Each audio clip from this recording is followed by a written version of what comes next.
Ya, selamat siang, Pak, James dan kawan-kawan. Di sini kami dari kelompok keempat. Ada saya sendiri, Claudio Erlisto, lalu ada Ricky Junianto Wijaya dan juga Petrus Maximiliano. Kami ingin mempresentasikan proyek kami yang sudah kami buat. Dan untuk proyek kami sendiri ini dengan judul Di Balik Berita merupakan sebuah web aplikasi agregator berita berbasis AI yang berguna untuk menganalisis bias media yang ada di Indonesia. Dan dari proyek kami ini nanti akan muncul tiga label, yakni oposisi, netral, dan juga pro pemerintah. Nah, untuk pembagian tugasnya sendiri, saya sendiri mengerjakan bagian back end, yakni di klasifikasi dan juga clustering. Lalu untuk Petrus sendiri, dia di bagian train model, fine tuning dan segala macam. Dan juga untuk Ricky, dia ada di bagian back end dan front end sisanya.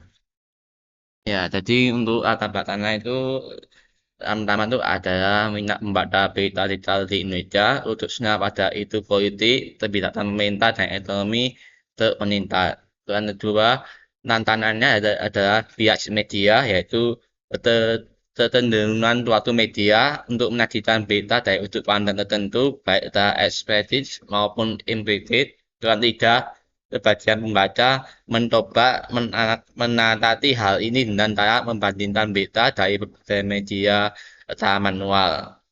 Namun cara tersebut memakan waktu dan tidak efisien. Untuk problemnya yaitu saat ini belum tersedia platform berita di Indonesia yang mengagregasi berita berdasarkan itu atau topik sekaligus menampilkan perbandingan kecenderungan sudut pandang media secara terstruktur dalam satu tampilan. Nah, untuk targetnya yaitu target pengguna utama yaitu pembaca berita umum yang tertarik pada isu politik dan kebijakan politik, yang kedua mahasiswa dan akademisi, ketiga masyarakat yang ingin memperoleh berita secara lebih kritis dan berimbang. Untuk konteks penggunaan yaitu pengguna itu ini memahami satu itu dari berbagai sudut pandang media. Yang kedua, pengguna ini mengetahui kecenderungan pemberitaan tanpa harus membaca seluruh artikel secara manual. Dan tiga, pengguna tetap ini mengakses dan membaca artikel yang asli sebagai sumber utama informasi.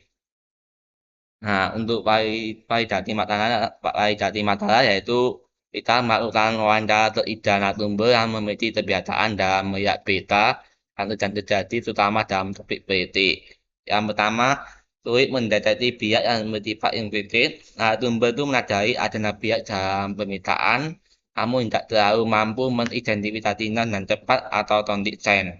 Dan yang kedua, proses perbandingan media yang tidak efisien, narasumber sering membandingkan berita dari berbagai media, tapi harus melakukannya secara manual dan terpisah.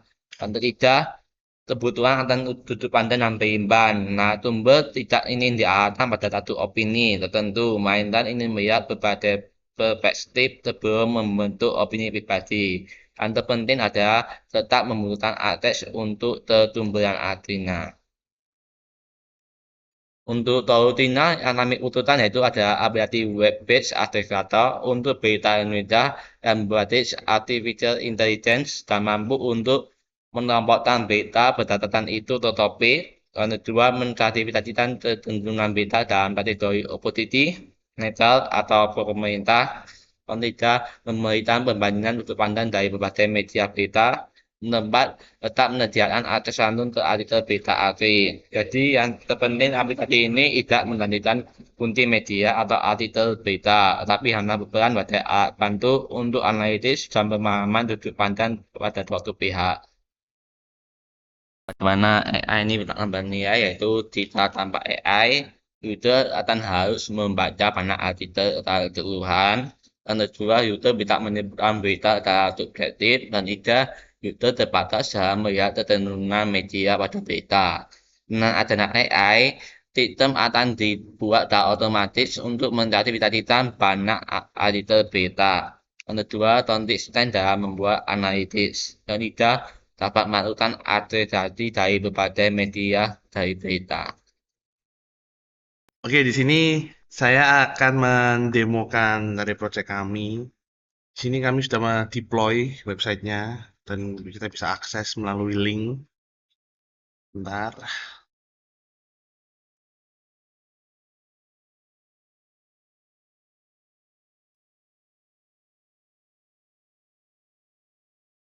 Oke. Nah, di sini saya jelaskan terlebih dahulu bagaimana proses untuk pelabelan dan juga penginputan beritanya. Ini yang perlu dilakukan ya kita login dulu sebagai admin.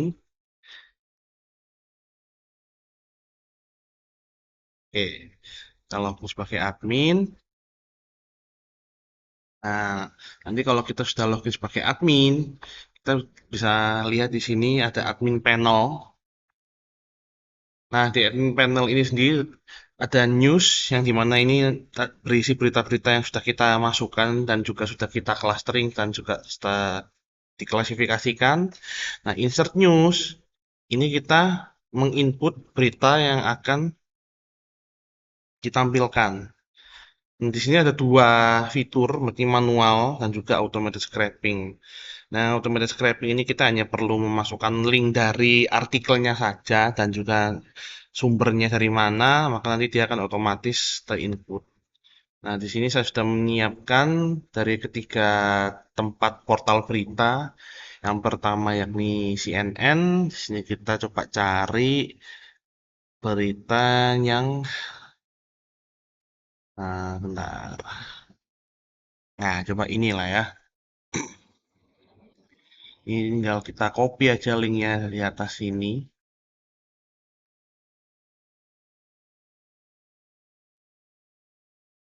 Nah, kita copy, kita masuk. Ya, dia dari CNN. Kita save. Nah, jadi kita coba cek dulu ya sebelum kita input berita lagi. Nah, ini dia sudah masuk ke list berita yang sudah ada di website. Nah, cuman ini nih masih belum diklasifikasikan dan juga belum diclustering. Tapi sebelum itu kita inputkan lagi dari portal yang berbeda. Kalau tadi CNN, sekarang kita coba.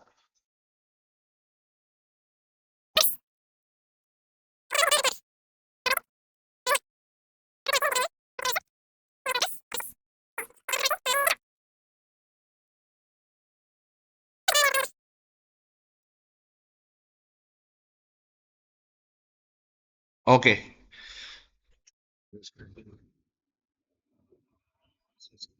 Oh ya.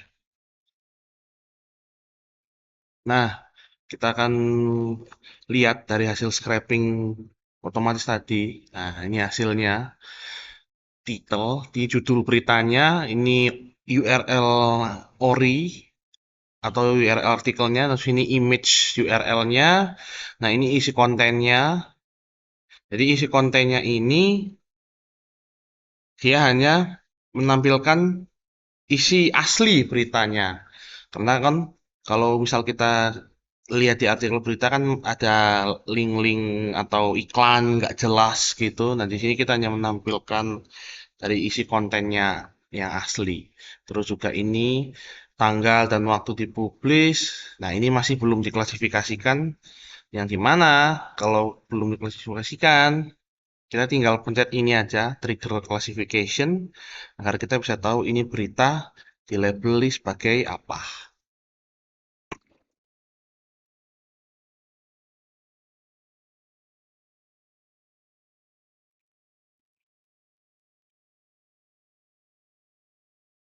Oke. Nah, di sini kita bisa lihat teman-teman, dia labelnya yakni pro pemerintah. Terus kita lihat di balik layarnya ini dia bekerjanya seperti apa. Nah, tadi ketika dia melakukan klasifikasi, nah di sini kita bisa melihat lognya.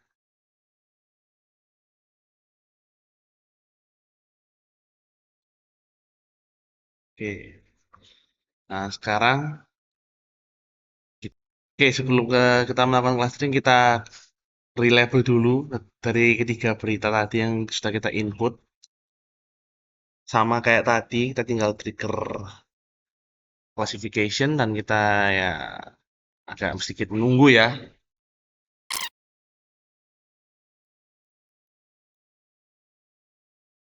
Nah, oke udah muncul labelnya yakni netral. Kita lanjut ke satu berita tadi yang masih belum diklasifikasi.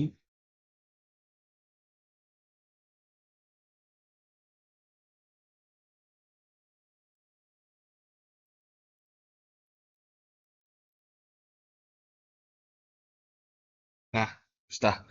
Oke, dari ketiga berita yang sudah kita input tadi, dia sudah diberi label semuanya. Di sini karena kita kan belum melakukan clustering pada beberapa berita ya. Nah, kalau yang sudah tuh dia akan seperti ini. Akan ada pin yang menampilkan klasternya, dia tuh termasuk isu apa. Nah, kalau yang sudah kita clustering, dia nanti akan muncul. Nah, isu-isunya. Nah, kalau yang belum, ya dia juga akan muncul. Nah, karena beberapa berita ini belum, sekarang kita akan melakukan clustering ke berita-berita yang belum di clustering. Oke, setelah uncluster, kita select all saja semuanya langsung. Nah, kita langsung tekan bulk clustering di sini.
Nah, sudah.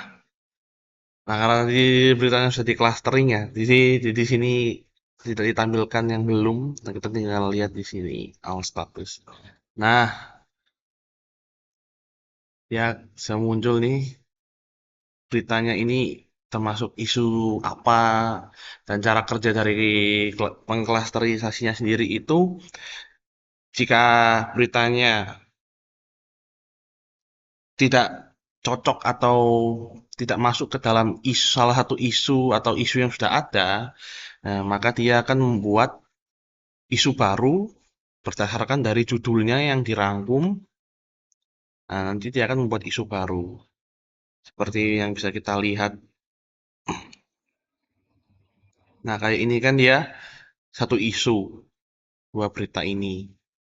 Oh, bahkan tiga berita ini, gitu. Nah, nanti kalau kita input berita baru dan kita klasterisasi, jika beritanya tidak sesuai atau tidak cocok pada isu yang sudah ada ya, dia akan membuat isu baru yang diambil dan dirangkum dari judul beritanya. Oke, kita sekarang akan beralih ke sisi usernya. Terlebih dahulu dari admin. Untuk dari user, sebenarnya mereka bisa login, bisa tidak. Karena login tadi hanya sebagai tambahan jika si user ingin menyimpan bookmarks berita yang mereka baca, lalu mereka mungkin mau melanjutkan di kemudian hari, dan juga ada history, fitur history bacaan. Jadi apa yang mereka sudah baca, berita-berita apa itu akan tersimpan di history. Nah, ini untuk tampilan halaman awalnya, dashboardnya lah ya. Ini akan menampilkan isu-isu yang sedang hot, sedang panas gitu. Dan juga akan ada keterangan sudah berapa kali dilihat, terus kapan, dan juga sumbernya yang dari mana saja dan berapa gitu. Kita coba klik salah satu ini kita. Nah, di sini dia akan langsung diberikan kesimpulan dan juga rangkumannya dari keenam sumber tadi, karena di sini dia sumbernya 6, dan dalam satu topik ini dia ini diklasifikasikan pemberitaan netral dan juga pemberitaan pro pemerintah. Nah, AI-nya di sini akan bekerja untuk menunjukkan sebagai bagaimana atau seberapa besar persentase dari klasifikasinya itu. Pasti di sini dia 83% leaning pro government ya. Nah, di sini dirangkum di pro government ini. Nah, ini diambil dari keenam sumber yang terdapat di satu isu ini.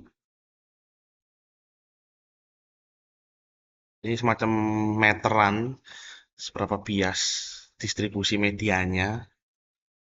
Terus di bawahnya ini ya berita-berita yang terkait dengan isu yang sama. Dan juga sudah ada klasifikasinya di sini. Oke, untuk demonstrasi proyek kami seperti ini aja. Kita akan lanjut ke bagian berikutnya. Sekarang saya akan melanjutkan di bagian technical deep dive. Pertama, saya akan menjelaskan arsitektur sistemnya. Oke, jadi untuk diagram arsitekturnya itu seperti ini. Nah, nanti dimulai oleh end user di bagian front end. Nah, di front end ini kita pakai Next.js.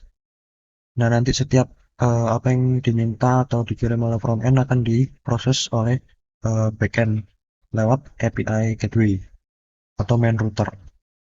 Nah, yang pertama di sini ada user router. Di sini user router itu berguna untuk mengatur login user ataupun fitur-fitur opsional seperti bookmark dan reading history. Terus yang kedua di sini ada issue router. Nah, issue router ini itu berguna ketika si user atau front end itu meminta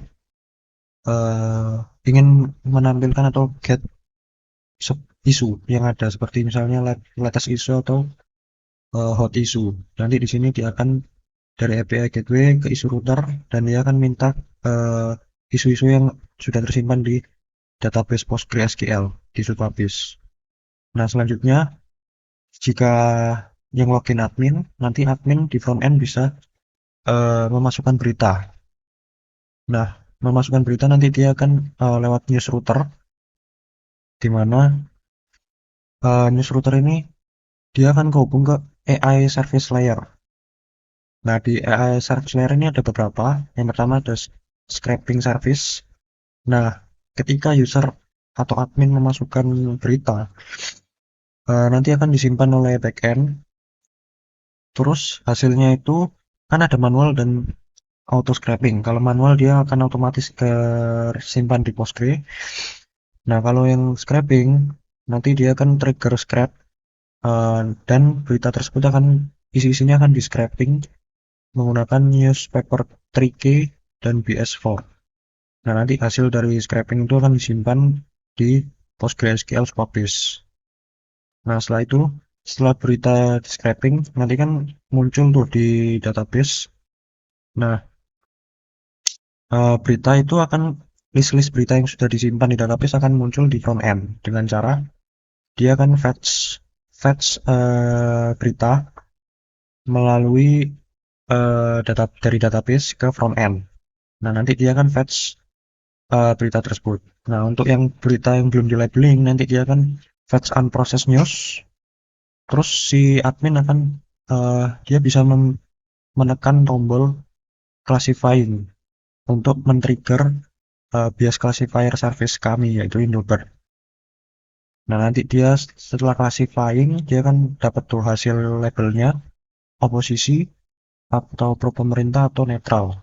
Nah, nanti label tersebut atau berita tersebut akan diupdate labelnya dan disimpan ke PostgreSQL. Nah, selanjutnya setelah berita sudah diklasifikasi, nanti muncul list-list berita yang sudah diklasifikasi. Nah, nanti dia akan ditampilkan juga di front end lewat dia akan fetch berita atau get beritanya. Dan untuk yang belum di clustering, nanti dia akan fetch news text dan akan muncul berita-berita yang udah di clustering ataupun yang belum di clustering. Kalau yang belum di clustering, nanti si user ini bisa trigger clustering menggunakan model sentence transformer MPNet. Nah, nanti setelah di clustering, dia akan melakukan proses uh, pencocokan vektor. Kalau misalnya cocok dengan isu yang sudah ada di database, dia akan group info issues, group akan dimasukkan ke isu tersebut. Kalau misalnya tidak cocok, dia akan membuat isu baru dan perubahan itu akan nanti disimpan di PostgreSQL lewat group info issues. Nah, selanjutnya yang terakhir, setelah proses clustering, uh, hasil clustering itu akan otomatis dikirim ke model LLM service kita yang mana kita menggunakan model Llama 3 dari Grok. Di sini nanti akan dikirim dari database hasil clustering tersebut. Nah, nanti akan dibikinkan judulnya, judul isu, terus akan melakukan summary juga, yaitu summary per label dan juga perbandingan analisis. Nah, nanti hasil dari LLM tersebut berupa judul dan summary-nya akan disimpan lagi ke database untuk nanti bisa diambil ke isu router oleh user biasa. Oke, jadi itu untuk penjelasan dari diagram arsitektur. Selanjutnya saya akan menjelaskan model AI yang digunakan dan alasannya. Oke, jadi model AI yang kami gunakan di project website ini itu ada 3, yaitu untuk klasifikasi, clustering, dan generative AI atau generative text. Untuk klasifikasi bias, kita menggunakan Indobird Fine-Tune. Kenapa? Kita menggunakan Indobird Pre-train yang kami fine-tune dengan dataset kami sebesar 300. Nah, alasannya kenapa menggunakan Indobird? Pertama, karena Indobird ini adalah model yang sudah dilatih khusus menggunakan bahasa Indonesia, yang mana ini cocok dengan kasus kami, yaitu berita khusus Indonesia. Yang kedua, karena model ini itu salah satu model klasifikasi teks yang terbaik juga yang sering digunakan oleh orang-orang. Lalu yang terakhir, karena model ini itu pre-train yang mana sesuai dengan ketentuan UAS di awal, yaitu menggunakan model pre-train bukan scratch. Nah, selanjutnya model yang kedua yang kita pakai adalah paraphrase multilingual MPNet base v2. Ini adalah model clustering. Kenapa kami menggunakan ini? Karena model ini salah satu model yang akurat untuk semantic search atau pencarian konteks dan cocok untuk embedding dan clustering. Dan model ini juga terbilang cukup besar dan membutuhkan komputasi yang lumayan besar, jadi makanya kita batasi embeddingnya itu di sekitar 450 karakter supaya tidak terlalu lama loadingnya. Terus model terakhir yang kita pakai itu untuk generative AI-nya, yaitu model Llama 3 dari Grok API. Kenapa kita pakai ini? Karena ini adalah model LLM yang pertama gratis, jadi setiap menit itu kita diberi limit itu 12.000 token, dan satu hari ya ini per menit 12.000 token dan satu hari itu 100.000 token. Jadi ini kenapa kita pakai ini ya, karena alasannya gratis dari Grok API. Jadi tujuannya itu ya untuk membuat judul isu, merangkum dan membandingkan berita. Oke, jadi itu untuk model AI yang kami gunakan dan alasannya. Lalu selanjutnya proses fine tuning dan training. Oke, jadi untuk dataset yang kami gunakan di sini kita scraping, kita cari berita dari 6 media sumbernya, yaitu Tempo, Detik, terus Kompas, CNN, dan Metro TV dan Sindo. Jadi di sini nanti kita akan labeling sintetis menggunakan AI Gemini, di mana nanti kita akan berikan prompt untuk si AI ini menentukan berita ini itu labelnya apa. Jadi berita ini, dataset kami ini totalnya ada 300 dataset. Terus lanjutnya untuk proses fine tuning atau hyperparameter, bentar. Nah, di sini kami melakukan 2 kali eksperimen. Di eksperimen pertama kita ada masukkan di sini datasetnya, distribusinya kelihatan jomplang. Di sini netral 117, pro pemerintah 112, dan oposisinya cuma 71. Setelah itu kita lakukan clean text dan lain-lain. Terus hyperparameter yang kami gunakan di sini itu learning rate-nya sekian, terus batch size-nya kita 16, epoch-nya hanya 5. Ya, terus setelah training hasilnya masih kurang bagus. Di sini untuk validation loss-nya juga dia naik turun, dan hasil dari metriknya juga tidak terlalu bagus atau jelek, mulai dari precision, recall, dan advance score di bawah 60% semua, bahkan akurasinya cuma 57%. Maka dari itu kita melakukan eksperimen kedua. Nah, eksperimen kedua ini kita coba untuk mengatasi distribusi label yang tidak balance dengan cara augmentasi. Jadi label oposisi kita augmentasi agar jumlahnya bertambah jadi 115. Di sini saya maunya targetnya. Maka dari itu saya akan ambil 44 data oposisi secara random dan saya lakukan synonym replacement dengan cara seperti ini. Misal ada kata pemerintah, saya ganti kata sinonim yang lain. Terus yang kedua saya lakukan paraphrase dengan reorder sentence. Terus setelah itu nanti 44 data dipilih secara random dan disimpan. Nah, ini hasilnya yang terbaru. Sudah cukup balance jumlah labelnya. Terus untuk hyperparameternya, di sini cuma ada perbedaan di learning rate dan juga epoch. Epochnya di sini saya nambah jadi 2 jadi 7 totalnya. Nah, untuk hasil trainingnya sendiri lumayan, dia validation loss-nya menurun, terus akurasinya juga meningkat,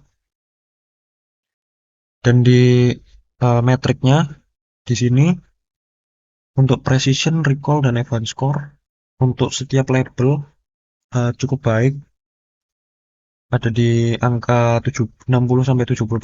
Terus untuk akurasi keseluruhannya ada di 71%. Nah, untuk confusion matrixnya sendiri juga sudah cukup baik, di mana di sini setiap label dalam memprediksi benar itu cukup ya lebih banyak. Misal netral diprediksi benar 16, oposisi 16, pemerintah 17. Sedangkan yang diprediksi salah itu cuma sedikit. Maka dari itu di sini modelnya kita save di Hugging Face. Oke, selanjutnya setelah proses fine tuning, di sini masuk ke text stack untuk backend, frontend, dan database. Nah, untuk text stack di sini untuk backend kita menggunakan bahasa pemrograman Python dengan frameworknya Fast API. Terus library yang kita gunakan untuk scraping kita pakai newspaper 3K. Terus untuk embeddingnya kita pakai sentence transformer untuk mengubah teks jadi angka atau vektor. Terus untuk kita pakai transformer Hugging Face untuk menjalankan atau mengambil model Hilbert yang sudah kita fine tune tadi, yang kita simpan di Hugging Face. Nah, terus untuk front end-nya di sini framework-nya kita pakai Next.js dengan bahasa TypeScript. Terus stylingnya pakai vanilla CSS saja. Dan yang terakhir untuk database and storage, database kita pakai PostgreSQL di Supabase. Terus vektornya kita simpan menggunakan extension pgvector di Supabase juga. untuk menyimpan vektor hasil embedding. Terus untuk menyimpan gambar berita kita menyimpannya di bucket storage Supabase. Seperti itu. Oke, selanjutnya untuk bagian 4 sudah selesai. Oke, selanjutnya untuk bagian 5 saya akan menjelaskan code dan deployment-nya. Oke, jadi yang pertama untuk struktur repository di sini sudah ada di GitHub. Eh, jadi struktur repositorinya itu ya gabung jadi satu untuk backend, terus ada frontend, terus di sini juga ada readme. Nah, di bagian backend ya seperti ini, nanti di backend ada core, terus ada DB, database-nya dia manggil database, terus ada dependency untuk apa login dan lain-lain, model, terus ada router untuk manggil data, terus ada service ya AI utamanya sama details, terus ini mainnya. Juga ada requirement yang diperlukan untuk deploy di server. Terus untuk dari segi front end ya ada publik. Di sini isinya itu gambar-gambar yang saya perlukan, misalnya logo-logo berita. Terus di SRC atau app-nya nanti ada banyak page, ada page about, page admin, page bookmark, page komponen, page kontak, page issue, page login dan lain-lain. Jadi untuk struktur repositorinya seperti itu. Terus untuk highlight code penting di sini, untuk code penting ya berarti untuk front end sih nggak terlalu penting harusnya. Di bagian back end di sini ya ini untuk database saya manggil database Supabase-nya. Terus dependency ini untuk login, mengatur login, terus menyimpan apa JWT token. Terus untuk model ya ini untuk nyimpan model apa untuk ke database-nya nanti. Ada new skema, terus ada untuk routernya. Nah, ini yang fungsi untuk apa untuk get, post dan lain-lain. Misalnya ini untuk get isu yang sudah di bookmark di, terus ini untuk ini endpoint sih sebenarnya, untuk get isu, untuk get hot isu, get latest isu, get random isu dan lain-lain. Terus ini untuk news juga sama, untuk post berita yang sudah di summarize. Terus untuk reading history juga sama, post news ID, get berita yang sudah dia baca. Terus untuk user ya ini untuk register, login dan lain-lain sih, post register, post login. Jadi router untuk itu endpoint. Terus untuk yang paling penting di sini ada service. Yang pertama itu ada scraping. Oke, jadi di sini yang kita lakukan itu adalah meng-scraping berita secara auto scraping dari berupa link. Nanti dari berupa link dia akan ambil akses. Nah, setelah diambil nanti dia ambil tuh apa namanya kayak tanggal, title, konten, image URL itu disimpan, publish ad juga. Terus oh ya di sini dia pakai pagination juga. Misal ada satu, misalnya kayak Sindo atau di mana gitu, itu satu berita itu bisa berhalaman-halaman, misal 2 halaman atau 3 halaman. Nah, caranya supaya dia bisa scraping semua halaman itu ya ini ya seperti ini. Jadi dia nanti ngecek setiap halaman apakah eh, itu mengandung teks yang bisa diekstrak. Kalau tidak ada ya dia cuma ngambil yang pertama, halaman pertama doang. Terus yaitu pagination, terus habis itu itu ya disimpan ke hasil scrapingnya disimpan ke database. Terus selanjutnya bagian klasifikasi. Nah, di klasifikasi ini kita ambil eh, model Indobird-nya yang sudah kita fine-tune tadi dari Hugging Face. Terus load model tokenizer. Terus kita label mapping, misalnya netral 0, oposisi 1, pro pemerintah 2. Terus kita clean text dulu sebelum klasifikasi supaya bersih kontennya. Setelah itu baru kita klasifikasi dengan model tersebut. Hanya seperti itu untuk klasifikasi. Setelah diklasifikasi kan labelnya udah muncul tuh, kita masuk ke clustering. Di sini clustering kita pakai model MPNet base. Kita kan karena kita pakai sistem pencocokan, kita set similarity thresholdnya di 0,5 atau 0,65 atau 65%. Terus nanti dia akan embedding untuk title dan konten dari berita, setiap berita. Terus ini untuk generate isu title, isu ya judul isu sementara. Jadi dia pakai stop word, ngambil beberapa kata penting. Terus ini kata-kata yang nggak perlu diambil.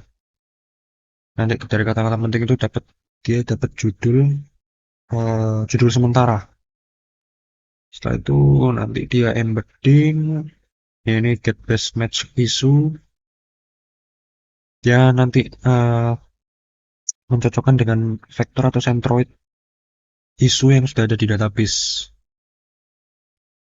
Jadi nanti itu dia akan melakukan embedding. Kita batasin hanya 450 karakter dari title dan konten, jadi nggak full karena model MPNet ini cukup berat kalau misalnya full seluruh isi berita.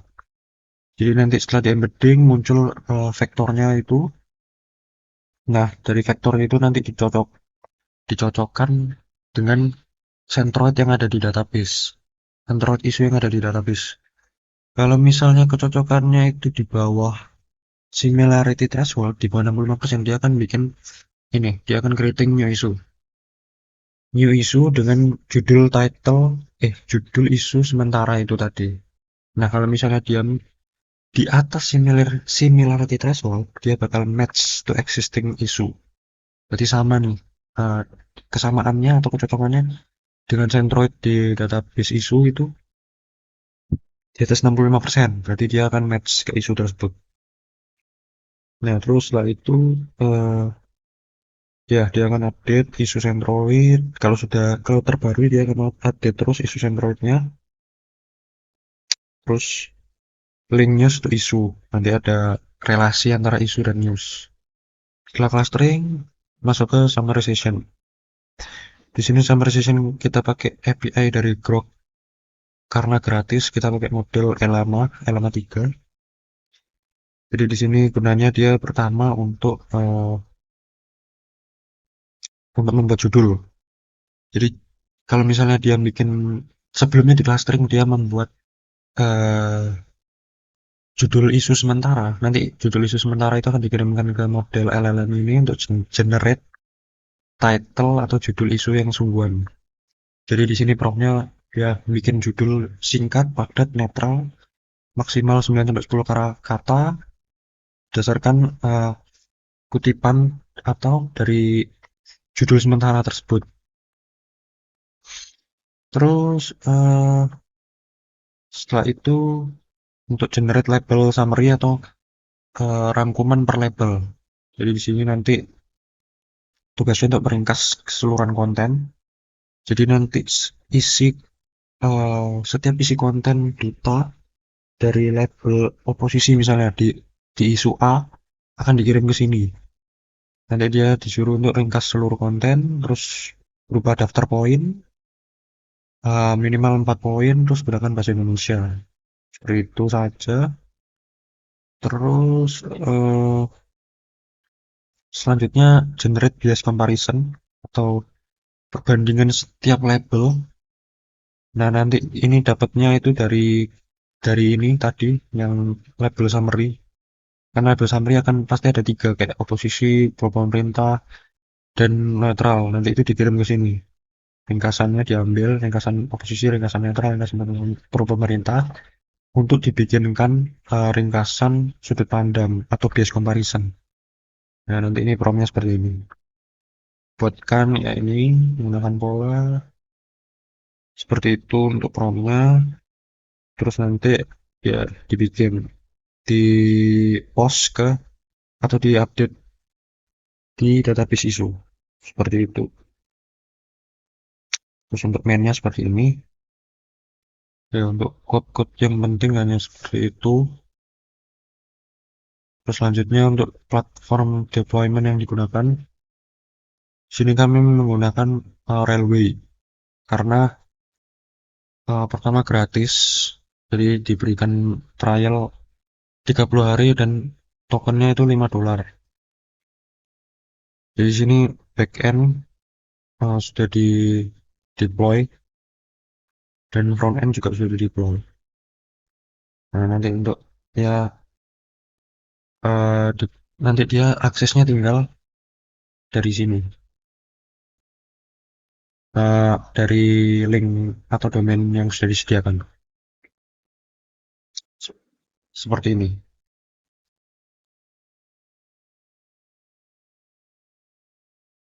Nah, jadi kita deploy-nya pakai Railway. Terus untuk tantangan dan solusi.